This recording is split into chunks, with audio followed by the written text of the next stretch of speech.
Students, आज हम study करने जा रहे हैं CSS TMS और जो BS ऑनर्स की हायर क्लासेस की मॉडर्न फिजिक्स का lecture number 3।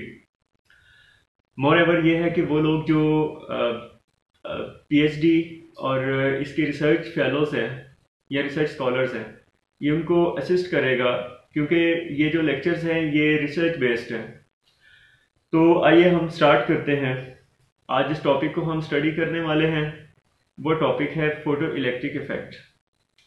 Photo electric effect ये वाहद एक ऐसा टॉपिक है जिसकी बेसिस पे ब्लैक बॉडी रेडिएशंस के बाद, जैसा कि मैंने अपने फर्स्ट लेक्चर में आपको बताया था ब्लैक बॉडी रेडिएशंस का, और उसको सेकंड लेक्चर में मैंने एक्सप्लेन किया था कि क्लासिकल और मॉडर्न फिजिक्स के साइंटिस्ट जो हैं उन्होंने किस तरह से कोशिश की थी ब्लैक बॉडी रेडिएशंस कर्व्स को सॉल्व करने की।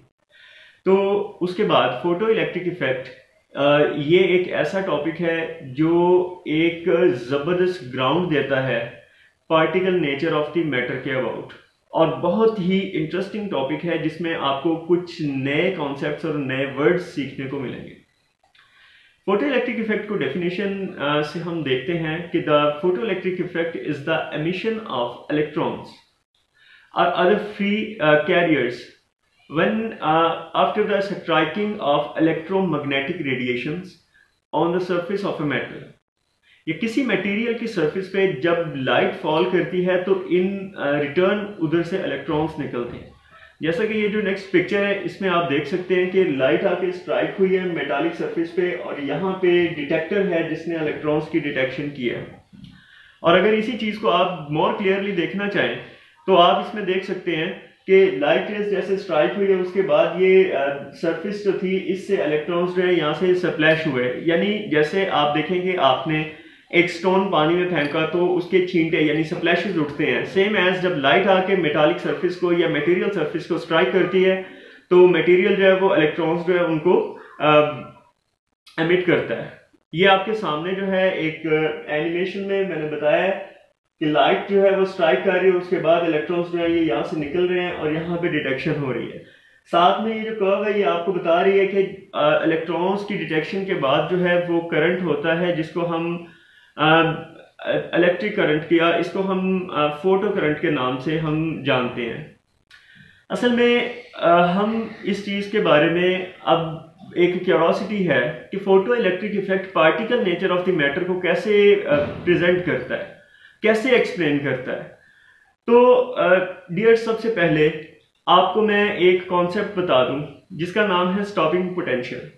स्टॉपिंग पोटेंशियल ये है कि देखें आपके सामने दो बैटरीज हैं, एक तो कलेक्टिंग बैटरी है, दूसरी जो बैटरी है वो अगर यहां से इन केस के इलेक्ट्रॉन्स यहां पे डिटेक्ट हुए, इलेक्ट्रॉन्स यहां कलेक्ट हो रहे हैं और अगर बैटरी यहां से एक नेगेटिव टर्मिनल वहां पे नेगेटिव पोटेंशियल डेवलप कर दे तो इलेक्ट्रॉन्स की इलेक्ट्रॉन से रिपल्शन होगी और इलेक्ट्रॉन की कलेक्शन की बजाय इलेक्ट्रॉन रिपल होगा अकॉर्डिंग टू कूलम्स फोर्सेस, और उसके बाद जो है वो आपके पास यहाँ पे डिटेक्शन नहीं होगी, स्टॉप हो जाएगा।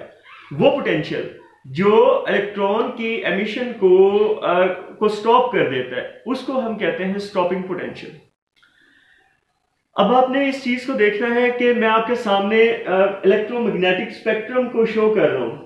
देखो, एक तरफ से गैमा रेज हैं, एक्स रेज हैं, अल्ट्रावायलेट्स हैं, इंफ्रारेड है, रेडार है, एफएम है, टीवी है, शॉर्ट वेव्स हैं, शॉर्ट वेव इंफ्रारेड रेज हैं। रिमेंबर दैट कि ये वाला जो पोर्शन है इसकी क्योंकि फ्रीक्वेंसी बहुत ज्यादा है इस वजह से ये हाई रेडिएशन है, जबकि ये जो पोर्शन दूसरी तरफ को शिफ्ट हो रहा है तो उस वक्त जो है वो रेडिएशंस जो है वो उनकी एनर्जी कम है। अब आप एक चीज देखो, मैं जरा पहली स्लाइड पे आपको ले जाता हूं जिसमें हमने ये चीज शो की है कि जिस वक्त इलेक्ट्रॉन्स लाइट आके स्ट्राइक हुई, इलेक्ट्रॉन्स मिलना शुरू हुए। अब यहां पे आप एक असूल को जहन में रखना है। वो असूल ये है कि जिस वक्त इलेक्ट्रॉन्स की कलेक्शन स्टार्ट हुई उस फेज में रिमेंबर दैट कि आप कंसीडर ये करो कि जो वेव से इलेक्ट्रॉन की एमिशन स्टार्ट हुई वो वेव्स जो थी हम उनको मान लेते हैं साउंड वेव्स थी। लेट अस कंसीडर दैट कि हम उनको साउंड वेव्स मान लेते हैं। ओके, ये जो वेव्स थी, इसके बाद हम इनको सिंपली सोनिक वेव्स कहते हैं। अब हुआ ये कि जिस वक्त इलेक्ट्रॉन्स की एमिशन स्टार्ट हुई तो हम लोगों ने इस तरह से किया कि पहले हमने देखा कि हमने इन केस हमने एक बल्ब जो था या एक साउंड सोर्स सिंगल था। आप चलें लाइट से या एक बल्ब से देख लें, हमारे पास लैंप है, एक लैंप जो था वो हमने उसको मेटालिक सरफेस पे स्ट्राइक किया तो हमारे पास एक करंट आई जो था वो डिटेक्ट हो गया। अब हमने उसकी जगह पे दो उसी तरह के लैंप जो सेम लाइट फॉल करवा रहे हैं, हमने दो लगा दिए। तो असल में हमने इंटेंसिटी बढ़ाई है। जब इंटेंसिटी बढ़ी है तो उसके बाद जो इलेक्ट्रॉन्स की एमिशन थी वो तो डबल हुई, और उसके बाद हमने 3 बल्ब्स लगा दिए।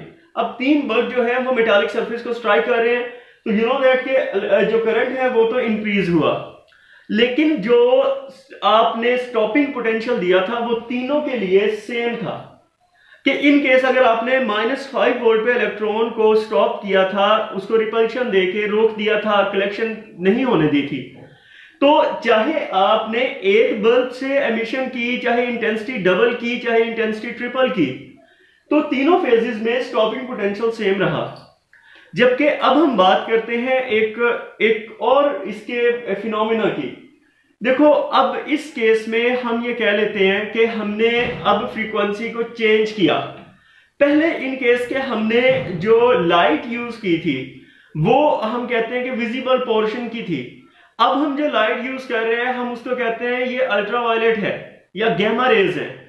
अब देखो, आपने इलेक्ट्रोमैग्नेटिक स्पेक्ट्रम में जिस वक्त देखा तो गैमा रेज की जब हम बात करते हैं, इसका मतलब है कि हम एक ऐसे पोर्शन की तरफ शिफ्ट हो गए जिसकी एनर्जी ज्यादा है, जिसकी फ्रीक्वेंसी ज्यादा है, लेकिन हमने वो बल्ब या वो सोर्स जो गैमा रेज एमिट कर रहा था उसको हमने उसी बल्ब में, उसी लैंप में लाके फिट किया, उसने उतनी ही लाइट दी, करंट तो उतना मिला।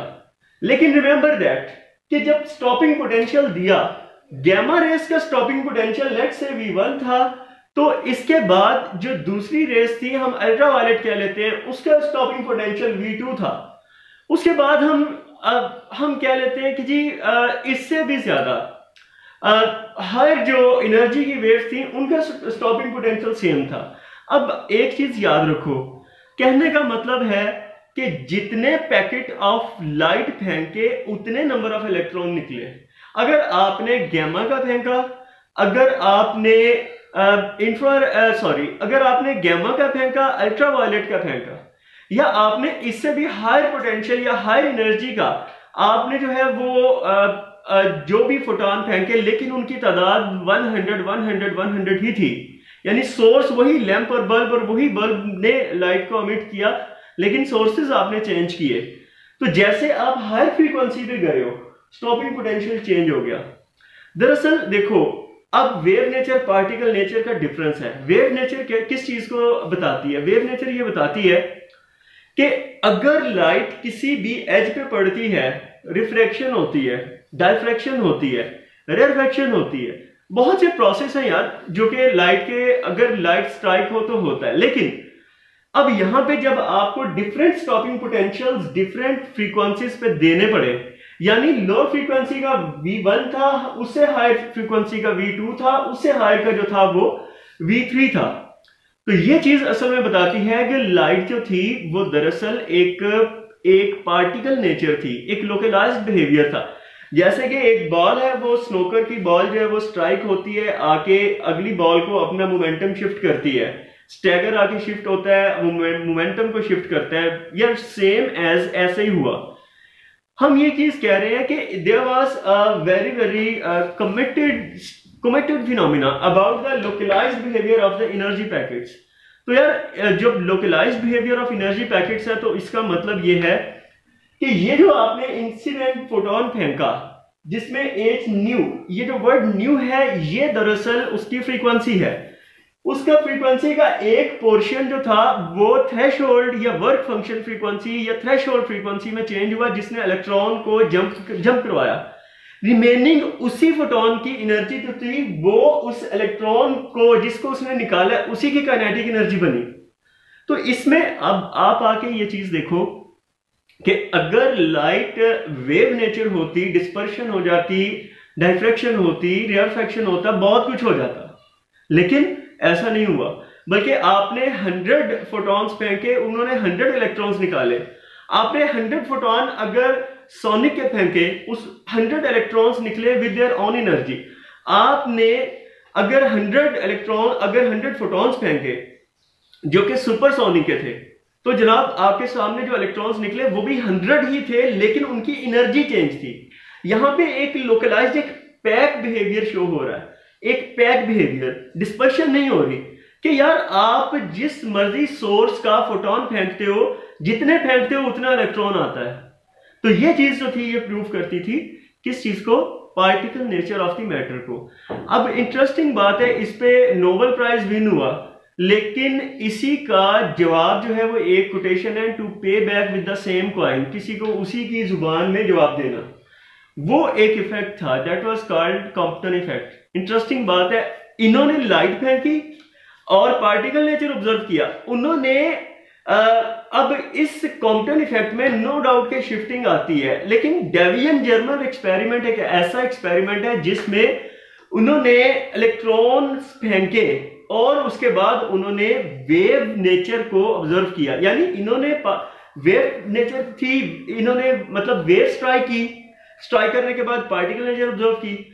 उन्होंने क्या चीज स्ट्राइक की, उन्होंने पार्टिकल्स मींस इलेक्ट्रॉन्स फेंके और उसके बाद उन्होंने उसका वेव नेचर जो थी उसको ऑब्जर्व किया।